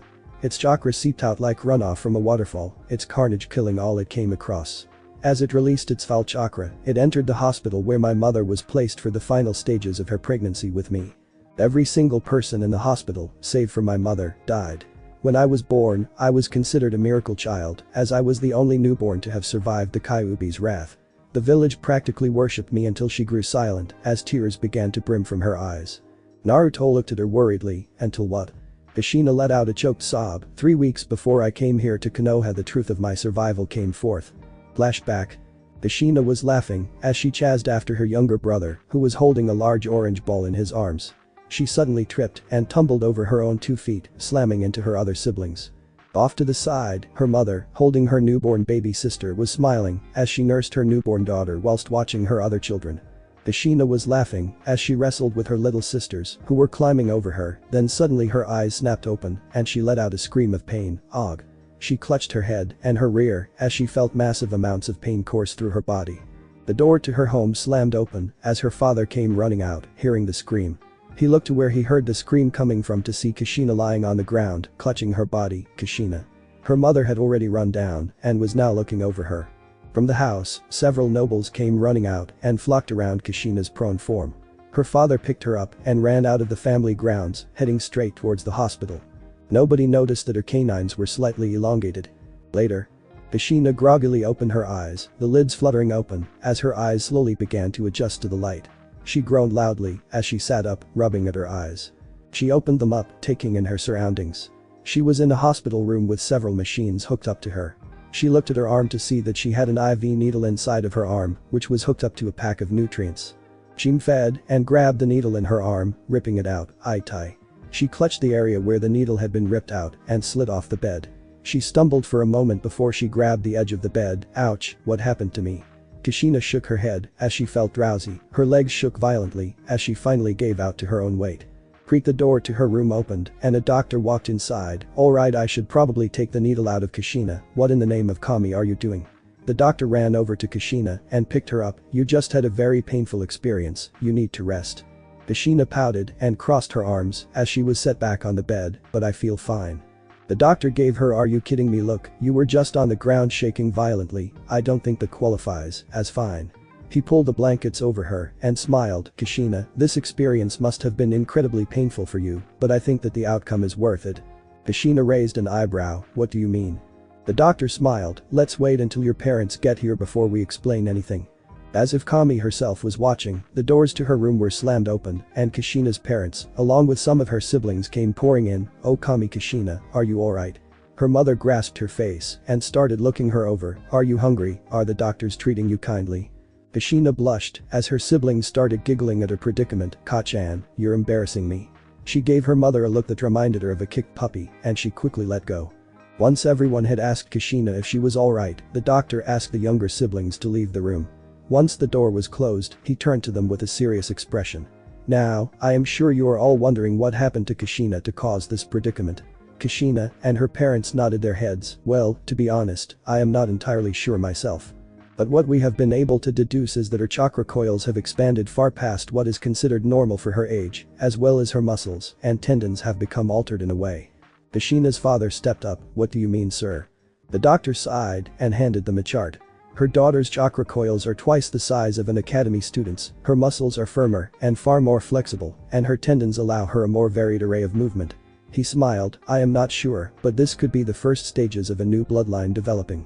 Gasps were heard throughout the room as the information sunk in the Kiri massacres had spilled into Yuzu no Kuni and had caused the death of more than 90% of bloodline clans in Yuzu no Kuni. They had been trying to get the remaining bloodlines up to higher population to compensate for this loss, but it would be another few decades before the fruits of their efforts began to show. The idea that a new bloodline had been born in Yuzu no Kuni was astounding. Seeing the look in the parents' eyes, the doctor spoke. "Well, we are not sure, it is still a firm possibility. We will have to run bloodline tests just to be certain. In the meantime, Kashina should undergo a state of rest." The doctor cast a firm glance towards Kashina, "And I do mean rest. No playing around, no training, and no exerting yourself." Kashina opened her mouth to protest, but a stern glance from her mother silenced her. She crossed her arms over her chest and pouted. "Fine." The doctor smiled. "Good girl." Her parents walked up and kissed her on the forehead before they left. Kashina laid back down with a smile on her face. She had just found out that she could very well be the matriarch of a brand new bloodline in Yuzu Kuni. She heard how well the matriarchs of new bloodlines were treated from history books and how they were idolized in shrines and statues built in their honor. She smirked as she closed her eyes. She was definitely going to enjoy this. As she closed her eyes, she fell into a deep sleep, not knowing that soon, her entire world would fall apart. Next day. Kashina groggily opened her eyes, stretching out as she awoke from her night's sleep. She swung her legs over the side of the bed and headed over to the bathroom. As she entered, she looked up and screamed, "Ahhhhhh." She fell backwards onto her ass and winced in pain. She looked down and her eyes widened even further. No, this can't be happening. She stood up and ran to the mirror and looked at her reflection.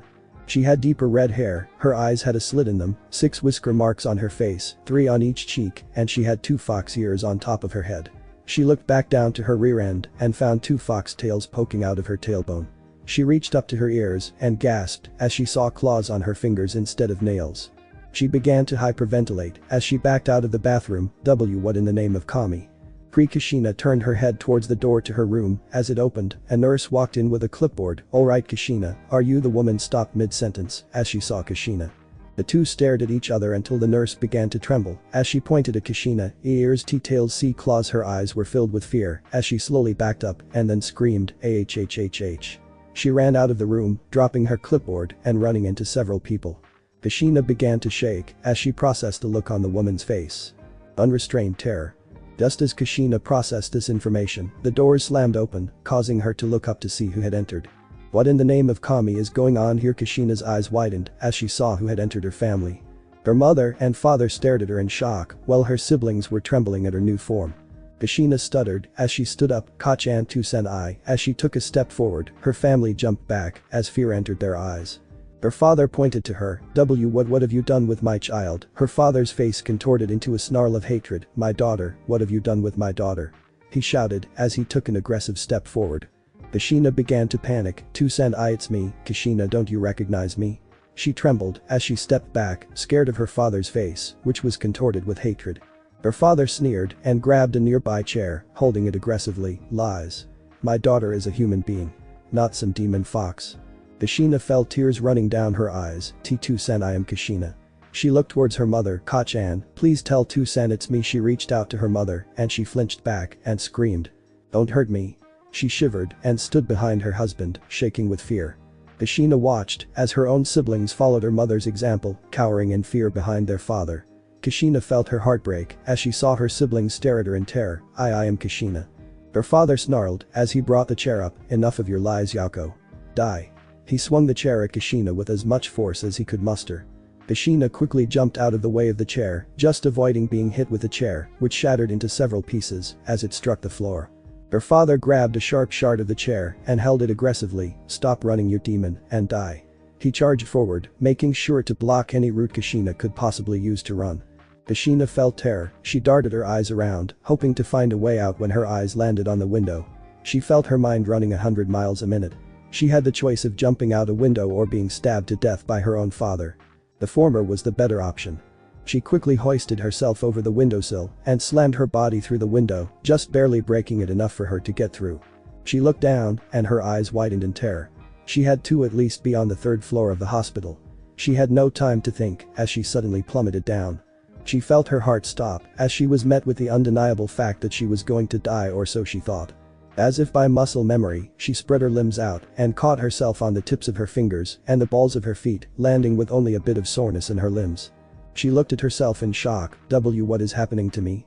Before she could think any further, she instinctively jumped out of the way of a piece of wood flying towards her. She looked up to see her father screaming out of the window. "Yako? Yako took the form of my daughter and killed it." Almost immediately, people began to pour out of their houses as they heard her father's screams. When their eyes landed on her, their faces contorted with fear before hatred began to pour from their eyes. Kashina began to let her tears fall freely as she saw the faces of the ones who had looked upon her with love, joy, and happiness, now contorted into hatred and fear. She bolted through the crowds, ducking out of the reach of those who tried to grab her, and sprinted towards the village gates. As she ran, she was suddenly stopped by a large blockade of merchant carts that were getting ready to leave the village. She looked around and found herself trapped, then looked at the carts, quickly diving underneath one selling kimonos. The carts then began to roll out of the village, with Kashina still hiding in the cart. She slipped aside a piece of cloth blocking her view and saw the villagers running through the streets, screaming for her death. She sat back and sighed, letting a stray tear roll down her cheek when something caught her eye. She reached out and grabbed the object. It was a simple red kimono with white swirl designs. She looked down at her current attire, a hospital gown that was in terrible condition. She quickly slipped off her hospital gown and slipped on the kimono. Once she finished getting on the kimono, she rolled out of the merchant cart and into a bush that the caravan was passing by, waiting there until the merchants were far enough away. She stood up and brushed herself off before casting one last glance back to Yuzu Kuni and turned away, tears flowing from her eyes, knowing that she had lost her home forever and would never have the chance to return. Wiping the tears from her eyes, she headed down the path, following the tracks of the trail before her, hoping to find some semblance of safety. Then flashback. Kashina began to shake, sobbing, as she held her knees lightly. For 3 weeks, I spent digging through garbage cans, stealing from shop owners, and stowing aboard caravans and ships until I finally came to Konoha. During those 3 weeks, I learned how to turn into a fox kit and use that to slip in and out of places quickly. She let out a choked sob as she wiped her eyes. I thought I would have to continue like this for the rest of my life. She looked up at Naruto with tearful eyes, but then you came along and offered me a place in your home. She reached out and hugged Naruto. For over 2 years, you have told me everything about yourself and I have told you nothing. She sobbed loudly as she squeezed Naruto tightly, burying her face in his chest. I don't deserve to be your friend. She was sobbing so loudly that she never noticed the look on Naruto's face. It was contorted with anger, but not for Kashina. No. His anger was towards Kashina's family, her village. They threw her from her home and tried to kill her, all because of her looks. He inwardly snarled as he made a mental vow, if I ever see somebody from that accursed country, I will make them suffer. Naruto looked down and gently ran his fingers through Kashina's hair. SHH, it's alright to calm down, Kashina. Kashina's sobs continued for several more minutes before they began to slowly die down until she was simply holding Naruto closely. Naruto lifted her head up, feeling any better, Kashina? Kashina sniffled a bit and held onto him, a little bit. Naruto allowed a small smile to grace his features. That's good. He stood and smiled down towards her. Kashina told me, what have you learned today? Kashina looked at Naruto questioningly, I don't understand. Naruto sighed and kneeled down. Kashina, well, you may not realize it, you did learn something tonight. He stood up, you will realize what you have learned tonight, maybe not tomorrow, maybe not the day after, but soon enough, you will realize what I am talking about. He turned around and walked towards the window. Come on, let's go to bed. Kashina watched as Naruto entered the window to his room and looked down. She looked up at the night sky, the stars twinkling as the moonlight shone across the village. What did I learn? Kashina stood up and walked inside the window, but not before casting one last glance towards the village before she closed the window behind her. Elsewhere. The small rat dug through the garbage as it tried to find a small scrap of food in the trash bins. The rat squeaked as it found a small slice of bread for it to feast on. It grabbed the slice of bread and scurried out of the trash can, landing on the ground before it darted down an alleyway, its prize in its mouth. It stopped just behind a dumpster as it set the slice of bread down, tearing off small bits of bread as it nibbled on its feast. Suddenly the rat's ears twitched and it looked around, sniffing the air as it got on all fours, as if readying to flee. After a few minutes, the rat stopped twitching and scurried back over to its meal of bread. It grabbed the piece it had started eating. Pshaw. The rat had no chance to move as a set of fangs shot out from underneath the dumpster it had chosen to enjoy its meal next to. A long slender body followed the fangs as it coiled around the rat tightly. The rat's eyes began to quiver as if a poison was being shot through its body while it was being crushed to death. Blood began to drip from its eyelids, flowing down the moose head and dripping over the slender body, which was covered in black scales. The light in the rat's eyes dimmed until it was completely gone. The life had left the small rodent's eyes. The slender creature uncoiled itself from around the rat just as the moonlight shone on the alley. The slender creature was a black snake with 2 horn-like structures on the tip of its snout and long fangs dripping with venom. Its body looked like it was built for both striking and crushing its prey. The slender creature was the most venomous snake in all of High no Kuni. It hissed as drool dripped from its jaws, opening them widely as it moved forward and gently grabbed the rat by the side of its body. The snake then lifted up the rat and slithered to a nearby water drain where it slinked through the holes, which were just big enough for it to fit through. The snake landed on concrete with a sharp plop before it began to slither down the concrete edge. After it had traveled for what seemed like several village squares, it suddenly made a turn down a dark tunnel. It traveled several meters until it came upon a small hole in the wall. It slinked inside and was bathed in candlelight. Several candles shone enough light to allow the contents of the hole to be revealed. Several snakes lay coiled on pipes, and small pieces of concrete and a few pieces of paper with childish drawings on them laid about. A single photo showing a beautiful dark-haired woman wearing kunoichi attire. Her hair was silky violet and her eyes were a dark green. She was absolutely beautiful. The snake slithered over to a shadowed portion of the room and dropped the rat from its mouth before looking up, allowing a hiss to echo from its throat. In the shadows, a pair of light green snake-like eyes opened and looked towards the snake. The eyes focused on the rat and then looked back at the snake. From the shadows, a small hand, thin and childlike, which carried slightly elongated nails reached out towards the snake. The snake slithered up the arm and coiled around the forearm, hissing lightly as it nuzzled against the pale flesh. Another hand reached out and grabbed the rat and brought it up to the face of the person. The candlelight shifted a bit and revealed the face of the shadowed figure. It was a young girl, no older than 7 to 8 years old, unnaturally pale skin, scraggly black hair with violet highlights. Her eyes were a light green color and were slitted much like a snake. She opened her mouth, revealing a set of snake-like fangs, before they were buried in the flesh of the dead rat.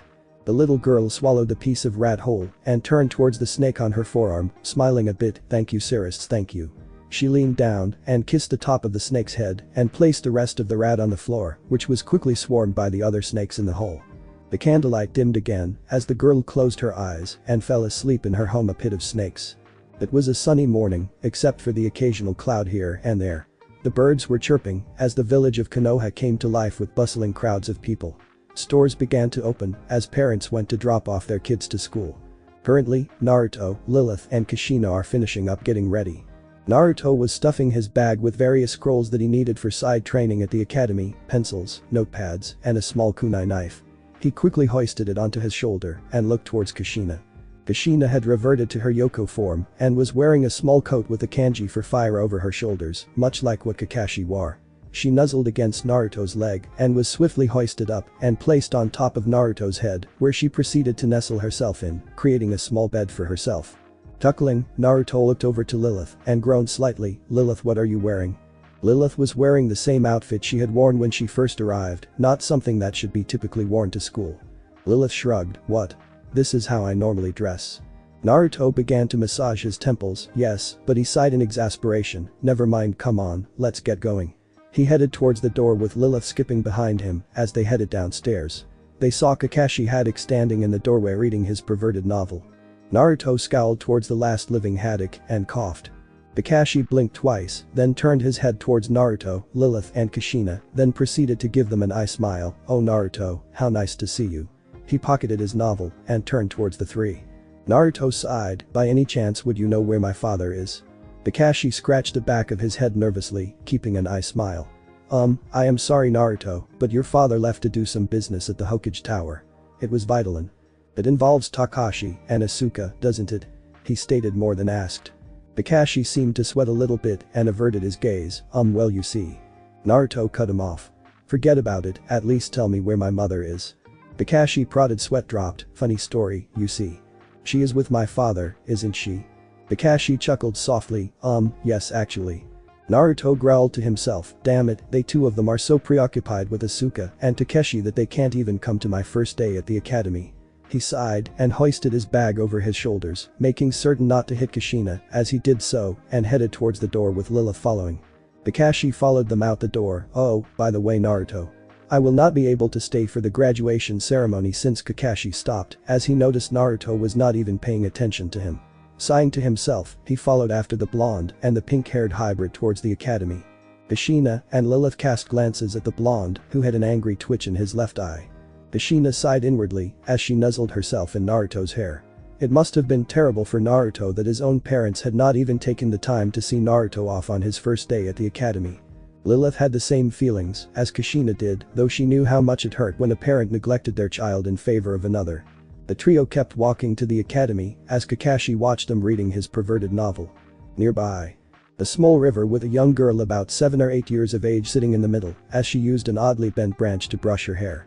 She reached over to the side and grabbed what looked like a bowl with some odd paste in it that looked like crushed flowers and berries and took a scoopful of the paste, then lathered her hair with the stuff. Once she had lathered her hair, as best as she could, she dunked her head under the water and scrubbed away what was apparently soap, then she exited the stream. She had long silky black hair with violet highlights, her skin was unnaturally pale, and her eyes were a light green color and had snake-like slits in them. She covered her chest and walked behind a bush and took out what were apparently her clothes. She quickly put them on, then threw over a poncho which looked to have been made out of tent tarp and headed off in the direction of the village. Behind her, the bushes rustled as a light hissing sound could be heard and a large amount of snakes came slithering out of the forest after the girl. Later, Naruto and Lilith finally arrived at the academy. Kashina was still sitting on Naruto's head and a tick mark was revealed on everyone's forehead as they cast glares at Kakashi. "Why did you bring us through the bookstore you own?"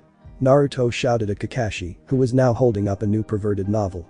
Kakashi smiled, "Because it is my job to keep an eye on you and you are not supposed to leave my sight. So I brought you in with me." Lilith grumbled under her breath, "Damn lecher." The four stopped in front of the academy and Kakashi turned around. "Alright, this is where I take my leave, Jana." He disappeared in a shunshin, leaving Naruto, Lilith and Kashina at the front gates of the academy. Naruto sighed and turned towards the front entrance of the academy and walked in with Lilith following. They had already noticed that they were one of the last few showing up as they saw that all the other clan heirs were there, along with most of the civilians who would be entering the academy. As soon as they saw him, they began to whisper amongst themselves. "Is that?" "Yes, Yondaime Sama's eldest son. He doesn't look like much, but if he is Yondaime Sama's kid then he is bound to be powerful. Nothing like his siblings of course. Ah yes, the village heroes, he will never outbest them." Naruto sneered underneath his breath as he heard the voices whispering about him as if he was not there. Kashina noticed his plight and gave the people whispering as best a glare as she could as the hair on her body stood on end to give her a more imposing look. It made a few people shy off, but most made new whispers, this time involving Kashina. Lilith frowned at the people and grabbed Naruto by the arm. "Come on Naruto, let's get to class." She began to drag him off. Naruto rolled his eyes at Lilith's actions, then his eyes froze as he noticed something. There was a little girl around his age sitting on the swing in the academy grounds. She looked up as if feeling somebody watching her.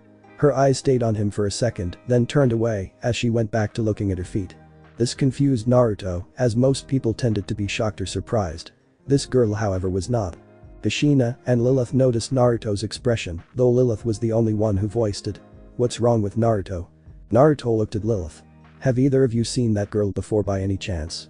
Lilith and Kashina turned towards whom Naruto was indicating and shook their heads. "Nope, never seen her before in my life." Kashina shook her head no. Naruto sighed and looked back at the girl, who was now heading into the school. He sighed again and shook his head before heading in the building towards his classroom. Naruto and Lilith had been assigned the same instructor for the academy and sat next to each other. Kashina curled up in Naruto's lap and proceeded to sleep. Lilith giggled as she noticed how comfortable Kashina had gotten. "Oh, that is so kawaii." Naruto grumbled under his breath and looked around to see who was in the classroom and his eyes widened slightly as he saw who was there. The girl from that morning was sitting in the far corner of the classroom alone. She was sitting near the wall rather than near a window, and by the looks of it, most people were avoiding her and casting cruel looks. Unlike the other kids, who were enamored and in awe of the fact they were in the academy, she was simply staring at her desk. They also found her looks a bit odd. She had silky black hair, violet highlights, and unnaturally pale skin by the looks of it. She was wearing an odd outfit, which looked like it had been made from an assortment of various clothes sewn together. As Naruto continued to observe her, the doors to the classroom opened to reveal their instructor. The man with a chunin vest, tannish skin, and a pineapple-style hairdo with a scar across his nose was holding a clipboard. He looked over the class. "Alright everybody settle down, everybody come to attention." He walked down the stairs and stopped in front of the classroom. "Now, all of you know that you have taken the first steps on your path to becoming a shinobi of Konoha.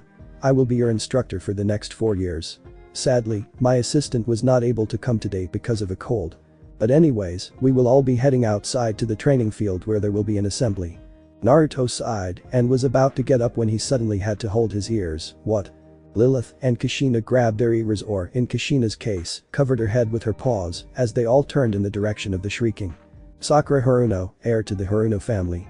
A merchant guild that had been around for the last 20 years. They were a strange family, and not in a good way. Sakura continued to vent, "We were just outside, what the hell was the point of having us come inside you moron?" Iruka rubbed his ears, "Why did they let someone as loud as her into the academy?" He shook his head and glared at her. First of all, you will show respect to your superiors or we'll throw you out of the academy. Secondly, we had you come in because it is tradition. You got a problem with that, take it up with the Hokage. Sakura yelped and shrunk under Iruka's gaze. Hiya sensei. Iruka growled and turned towards the class. Everyone followed me. He headed towards the doorway as all the other students followed him. Naruto stood up as he picked Kashina up in his arms, who nuzzled into his chest cutely, while Lilith crossed her arms as she headed outside. Naruto looked towards the girl again, who seemed to be waiting for everybody to leave. She must have felt that she was being watched as her ear twitched and she looked up. Her eyes widened a moment before she turned away, quivering lightly. Naruto raised an eyebrow and shook his head, then headed outside after the rest of his class. Meanwhile, standing on a platform were 4 individuals, all of whom looked to be rather old, but were some of the most dangerous individuals in the entire village. The first figure was an elderly woman. She had gray hair tied in a double bun. She wore a simple kimono and had a squinted look in her eyes. Her name was Kaharu Udatane. The second figure was an elderly man. He had gray hair that was partially spiky, a large gray bear, and wore a set of glasses. He wore a simple kimono like Kaharu and had a frown adorning his face. His name was Hamura Midakato. The third figure was also an elderly man who had graying hair as well and a gray goatee. He had some liver spots here and there and he had a series of lines extending from below his eyes. He wore a simple kimono, but on the back it had a series of kanji on the back. His name was Hiruzen Sarutobi. The fourth and final figure was another elderly man who walked with a cane. He had his right eye bandaged up. He had scraggly black hair and an X-shaped scar on his chin. He wore a white shirt with a brown robe over top that covered his feet, along with his right arm, which was likely injured since it was splinted against his body. His name was Danzo Shimura. The 4 elders watched as the students piled out of the academy. Danzo in particular was watching closely. When the students finally assembled, Hiruzen Sarutobi stepped up. Attention, you have all been gathered here for a special announcement. As of late, the head administrator for the academy has seen fit to retire. So we are now going to introduce the new head administrator for the academy.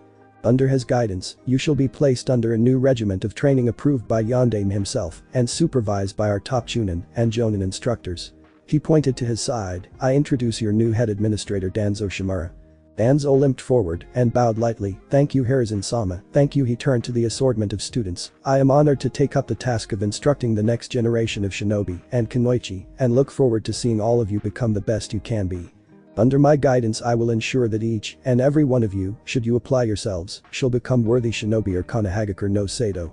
Sakura scoffed, oh please, you are just a crippled old man, what can you possibly teach us? Iruka was about to scold Sakura, is that so young missy? Iruka turned his head towards Danzo, who cast a calculating glance towards Sakura. Sakura crossed her arms, yeah. Danzo sighed, I saw then vanished immediately.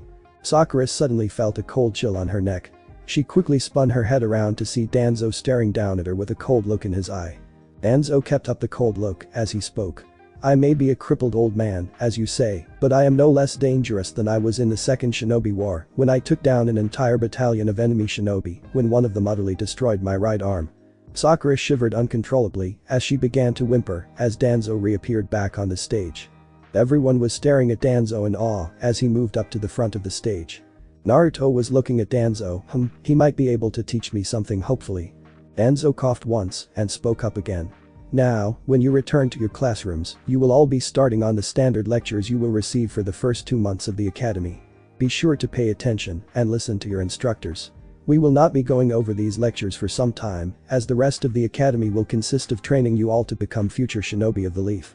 Sasuke Uchiha scoffed and spoke up, please, like I need to waste my time with lectures, I am an elite, I will probably pass the academy early like Itachi Nyasan.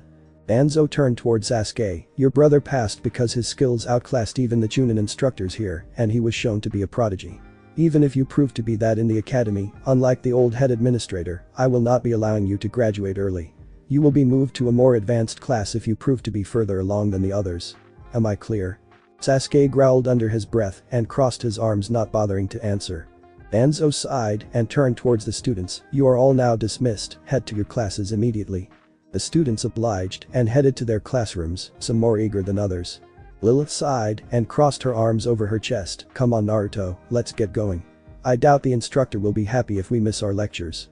Naruto grumbled underneath his breath and was about to follow when he noticed the young girl from that morning run up to Hiruzen, who was giving the girl a warm smile.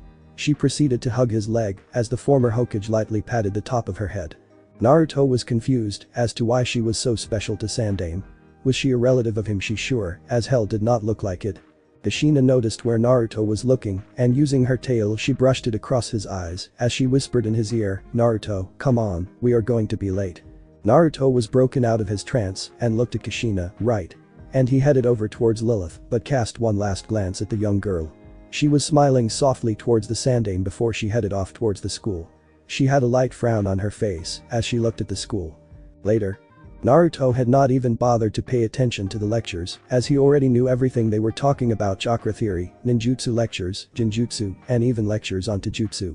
It was so boring that he opted to turn towards the only object of interest in the room. The pale-skinned girl. For some odd reason, she was not like the other members of the class who were idiotic morons. She seemed different. He noticed that she saw him as a normal human being, not Yandaime's son. It was odd really. Naruto was broken out of his observing of her as the lunch bell rang. The students quickly began to pile out of the room as they eagerly grabbed their lunch bags. Naruto stood up and was about to head to the door when he had to stop suddenly so as to not ram into the girl he had been observing. She had light green eyes with a snake-like slit to them and she looked rather nervous and shaken. She swallowed slightly and asked, "May I?" Naruto looked at her quizzically, then stepped back, allowing her to move past him. She muttered out a thank you and sprinted towards the door as she shielded herself, as if afraid to be struck. Naruto's actions had been noticed by Kashina and Lilith, and they had enough of it. Lilith grabbed Naruto by the shoulder as Kashina started batting him on the forehead with her paws as they both asked at the same time, "What is wrong with you, Naruto?" Naruto looked at the two. She was interested. The two girls raised an eyebrow at that. "Besides you two, she seems to be the only one here who doesn't see me as Yandaime's son. I noticed that every time she noticed me watching her, she did not even glance twice, while everyone else would normally greet me as if I were a prince. She just looked at me as if I was a normal human, that's it." Lilith and Kashina nodded their heads in realization. "Oh." Naruto sighed, "Well, let's get going to lunch you two." He reached up and grabbed his and Kashina's bag while Lilith grabbed hers as they headed outside. As they opened the door, they quickly headed over to the tree in the shade. Naruto sat himself down on one side while Lilith sat next to him as they got out their lunch. They were about to dig in when Naruto noticed the same girl from before sitting alone eating. Naruto watched her for a few moments. "Man, she doesn't even try to associate with people. I wonder why that is." Lilith shrugs her shoulders. "Who knows, she is probably shy." Naruto sighs and looks back at the girl and his eyes narrow at the sight. 3 older boys were surrounding her and apparently harassing her. One boy grabbed her bento box and threw it to the ground and spat on it, while another one shoved her to the ground as they began to laugh at her. Naruto, Lilith and Kashina were disgusted by the 3 boys and were about to go stop them when they froze as they noticed something off. The young girl was clenching her fists as her eyes gained a dark look to them. They yellowed slightly as the slit in her eyes narrowed as her eyes gained a murderous look. Naruto, Lilith and Kashina knew the feeling all that the girl was releasing. She was about to kill the 3 boys. Lilith's eyes widened as she noticed something else about the girl, Naruto. Naruto did not pay Lilith any mind as he ran over to the girl with Chunin-like speeds. The young girl flexed her fingers as she readied herself to attack the boys, but suddenly stopped when someone stood in front of the bullies with a dark look in his eyes. The first bully was shocked at first, then frowned. "Why the hell is Yandaime's son protecting this thing?" The second bully sneered, "Yeah, move so we can show the snake bitch her place." Naruto narrowed his eyes, leaving her alone. The final bully scoffed, "Yeah, and what are you going to do if we don't?" Naruto looked at the bully, not making any motions that he heard what he said. The bully scoffed, "Ha. I knew it, you are all bark and no bite crunch." Naruto smashed his fist into the boy's face, making him fall back with a broken and bloody nose. Naruto cracked his knuckles, "Anyone else?" The other 2 quickly spirited away as the last one got up and fled squealing in terror. The girl had lost her dark aura and had returned to her old nature and was shocked by what had occurred. For the first time in her life, somebody had stood up for her. She just stood there staring into space as she processed this. "Hello," the girl blinked dumbly for a few seconds as she was broken out of her trance and she looked up to see the cerulean blue eyes of her savior. "You alright there?" The girl only was able to nod as she kept staring at him. Naruto smiled then frowned as he looked around, then back at her. "Why are you sitting alone? Don't you have any friends?" The girl shrugged, then gave him a sad smile. "No, I don't have any friends, it's always been that way." Naruto raised an eyebrow, then looked back towards Kashina and Lilith, who were sitting there, watching him as he interacted with the girl curiously. He looked back at the girl with a small smile. Well, if that is the case, would you like to come and sit with us? The girl's eyes widened in shock. This boy, who she had just met, was offering her a place with him and his friends. He raised her arms and shook her head. Oh no, I don't wish to intrude. Naruto smiled and shook his head. No worries, you would not be intruding. In fact, I would be glad if you joined me for lunch. The girl was so shocked by the sudden invitation that she could only nod in acceptance. She followed Naruto back to the tree where the dark pink-haired girl and a two-tailed fox were sitting. Naruto smiled towards the two. Hey Lilith, Kashina, is it alright if I invite her over? She was sitting all by herself over there, so I thought she could use the company. Lilith smiled. Why, of course she can, right Kashina? She looked down at the fox sitting in her lap, he yipped in agreement. The girl nervously sat down as Naruto took his seat next to Lilith and smiled at her. Well, how about we all introduce ourselves? My name is Naruto Namikaze. The girl's eyes widened for a moment. And Namikaze? Naruto immediately regretted saying that as he sighed. Yes, my name is Namikaze, and yes, I am Yandame's son. Naruto sighed and grabbed his forehead, awaiting the prince-like praise. He should have known something like this was going to happen. Oh, I see. Naruto snapped his head up and looked at the girl, mildly shocked. Wait, you aren't going to give me prince-like praise like everyone else? The girl lowered her head shyly and shook her head. And no, is that a bad thing? Naruto smiled widely. Are you kidding me? It is great. I am so sick and tired of having everyone giving me prince-like praise for my parents. The girl blushed and twiddled her fingers together a bit nervously. Oh. Lilith giggled as she saw the girl's reaction. So kawaii. Lilith giggled a bit more, then coughed a bit. Sorry about that anyways, my name is Lilith Hellscream. She picked up Kashina, and this little fuzzball is Kashina Uzumaki. The girl stared at Kashina for a moment, then smiled. She's cute. Naruto smiled and ruffled Kashina's fur, making her growl. That she is. He looked at the girl. So what is your name? The girl smiled softly. My name is Uriel. The four spent the rest of lunch talking to each other, getting to know each other. At first Uriel was apprehensive about speaking out, but eventually she began to open up a bit more. When the bell finally rang, the three walked inside as Kashina seated herself on Naruto's head and entered their classroom. The three sat together with Kashina sitting on Naruto's lap as the instructor entered the classroom. Everybody was giving them strange looks because they were sitting with Uriel, but paid them no mind. Uriel smiled softly as she sighed happily to herself. My first friends. She felt a great amount of warmth in her body as she fully accepted that fact. She could not help but let a grin grace her features as the day went on. The end.